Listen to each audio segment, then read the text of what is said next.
This week, we're talking about a huge Golden Age comic that may be selling soon for nearly $500,000.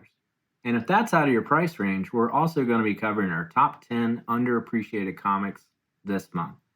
If you haven't heard of Air Pirates Funnies number 1, then I really suggest you stick around. Welcome back to another week in speculation. Before we get started, I want to encourage you to subscribe and turn on those notifications so you don't miss out when we drop a new video. This episode contains content from our blog, so if you want to read the full story, check out the link below. But let's get started. A couple weeks ago, through a consignment, PWCC listed one of the most important comic books of all time, Superman number 1. This particular copy is a CGC 3.0. The consignor is asking $449,000 at the moment, but is also taking offers. As for this particular copy on sale, it's one of the fewer blue labels on the census, and while a 3.0 typically qualifies as low grade, a 3.0 of Superman number 1 is actually in the top 36.5%. Nearly half of the 74 universal blue labels on the census are 1.5 or worse grade, and there are only 22 that exist in a higher grade. You'd think it would be difficult to price this issue because a 3.0 of Superman number 1 is so rare, but surprisingly, there was another 3.0 sale not too long ago. This particular listed copy, which we can tell by its cert number, has actually exchanged hands several times over the past few years. The first recorded sale of this copy occurred nearly 3 years ago in December 2020. It sold for $310,000 during an auction hosted by Comic Connect. Not only did the buyer purchase this book just before the biggest bubble in comic book investing history would occur in 2021, but the buyer also had the wherewithal to sell just before the bubble would pop in early 2022. The Comic Connect buyer sold it in February 2022 with a record-setting $720,000 during an auction hosted by Golden. I would personally advise against timing the market like this, but this buyer-seller timed it perfectly and walked away with a huge profit even with the $120,000 buyer's premium. At the peak of the comic boom, many investors held on to their comics thinking values would continue to rise, but this person both bought low and sold high. I prefer the opposite, but to each their own. Remarkably, this specific issue would sell yet again just 8 months later on Golden for $420,000. When you factor in the buyer's premium, this person likely took a loss of over $300,000 on this sale. Clearly, they bought high, and for whatever reason were forced to sell low. It could have been worse though, because yet another 3.0 sold in late June of 2023 for $360,000. Our current FMV of a 3.0 copy is right in that ballpark, but slightly more optimistic at $380,000. The consignor is willing to accept offers which suggest a buyer could most likely purchase this book for less than the asking price of $449,000. At the same time, it's important to remember that this is one of the most highly sought after books of all time and will continue to rise in value over the long haul.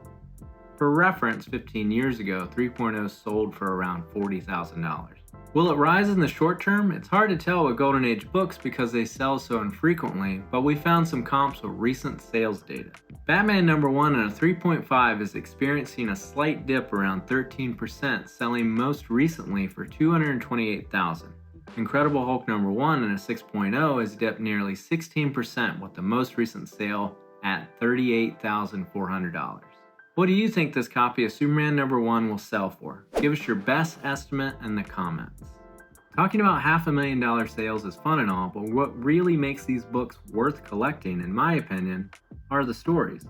The comics we're about to discuss all have something that makes them worth collecting, but the mass market hasn't quite caught up yet.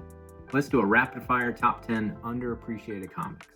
First up, Caliber presents number 1. This is the first appearance of the Crow, and this sells for way below the Crow number 1.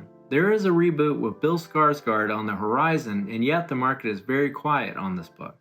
And if we see actual news on the upcoming film, we could see this move upwards. But to note, it's going to be a big task to make a better movie than the OG Crow, R.I.P. Brandon Lee. Next up, Evil Ernie number 1. This features first appearances by both Evil Ernie and Lady Death. It's over 30 years old, but still on collectors' radars. This book is really hard to find. And sometimes, comics are just cool. Next on the list, Care Bears number 7. What makes this issue desirable is that Star Comics name, which was an imprint of Marvel Comics intended for young readers. This included titles such as Peter Porker, Heathcliff, Star Wars, but specifically Ewoks and Droids titles, Masters of the Universe, and Chuck Norris Karate Commandos. Next up, we have Action Comics number 340. The book is the first appearance of Parasite, aka Raymond Jensen. The real sleeper here is the work of artist Al Plastino, who drew the first appearance of Supergirl in Action Comics 252, while writer Jim Shooter's first work was a Supergirl story in Action Comics 339 just the previous month.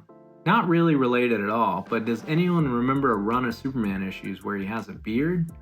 I remember seeing it as a kid, and I believe there were a 70s or 80s run. Maybe I just dreamed it up, but let me know in the comments. Then we have Air Pirates Funnies number 1. This is a hidden piece of history that very few people even know exists. Air Pirates was a parody comic created by Dan O'Neill and other underground cartoonists, which copied some existing Disney art and added in explicit content. And the comic was created with the intent of provoking Disney, and O'Neill supposedly even went out of his way to try and get copies into the hands of higher-ups at Disney. Disney definitely pushed back with the litigation, but that took many years, and O'Neill just continued to produce similar content. In 1978, O'Neill was convicted of copyright infringement, and the court said that he went way beyond fair use for parody purposes. By 1980, Dan O'Neill agreed to stop making further content and claimed it was a victory since he wasn't imprisoned. The error variants are much rarer due to some printing defects. A 9.6 CGC grade signed by Dan O'Neill himself sold for $1,000 in May of 2023. Lower grade copies seem to be selling for around $100 at the given moment. Next up, we have Star Wars number 43. This is the first appearance of Lando Calrissian in comics and part 5 in the Empire Strikes Back movie adaptation. The issue also contains pen-ups by Frank Miller of last week's GoCollect video fame, John Severin, Terry Austin, Michael Golden, and John Byrne. So that's really what makes it a super underrated find. Then we have All-Star Western number 10. This is the first full appearance of Jonah Hex, not including in-house DC Comics ads in previous issues and Batman 237. The blogger wrote about this being an underrated gem, which it is, but there's also a little bit more to it.